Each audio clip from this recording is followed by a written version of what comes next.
সাজিদ আর আমাদের মাঝে নাই। ইন্না লিল্লাহি ওয়া ইন্না ইলাইহি রাজিউন। রাজশাহীর তানোরের সাজিদ বাংলাদেশের ইতিহাস হয়ে রইলেন। কিছুক্ষণ আগে দীর্ঘ প্রায় 32 ঘন্টার অভিযান শেষে উদ্ধার করা হয়েছিল সাজিদকে। শুরুর দিকে জানা গিয়েছিল তার নিঃশ্বাস চলছে, সে এখনও বেঁচে আছে। তাৎক্ষণিকভাবে তাকে হাসপাতাল নেওয়া হয়েছে। হাসপাতাল নেওয়ার পর কর্তব্যরত চিকিৎসকরা তাকে এইমাত্র মৃত ঘোষণা করেছে। রাজশাহীর তানোরের সাজিদ আমাদের মাঝে আর নাই। এই যে একটা তাজা প্রাণ চলে গেল, যদি তাকে আরও আগে উদ্ধার করা যেত, সে কি বেঁচে থাকতে পারতো না? নিশ্চয়ই পারত। এই অবহেলাটা কার? এই অবহেলার দায় কি রাষ্ট্র এড়াতে পারে? এই যে আমাদের ফায়ার সার্ভিসের ভাইয়েরা, ফায়ার ফাইটাররা দীর্ঘ প্রায় 32 ঘন্টা অক্লান্ত পরিশ্রম করে তাকে উদ্ধার করেছেন। তাদের কাছে যদি আধুনিক ইকুইপমেন্ট থাকতো, আধুনিক যন্ত্রপাতি থাকতো, তাহলে কি এত সময় লাগতো? নিশ্চয়ই এত সময় লাগতো না।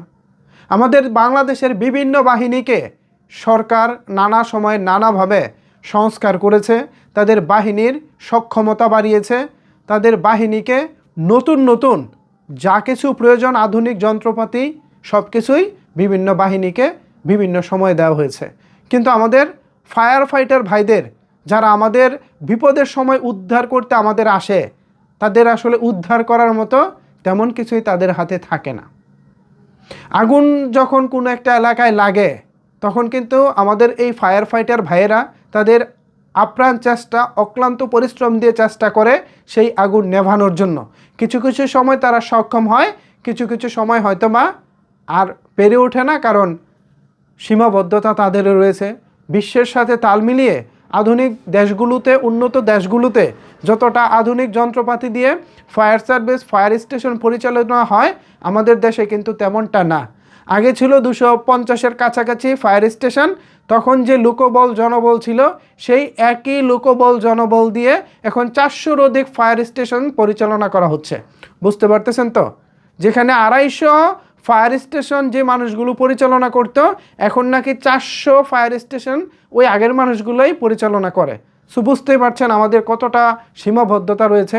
সরকারকে বলবো এই দিকে একটু নজর দিন। আমাদের দেশটা ছোট, আমরা জনসংখ্যায় অনেক বেশি, আমাদের বিপদ প্রতি কদমে কদমে আমাদের বিপদ, আমরা বের হলে আমাদের বিপদ।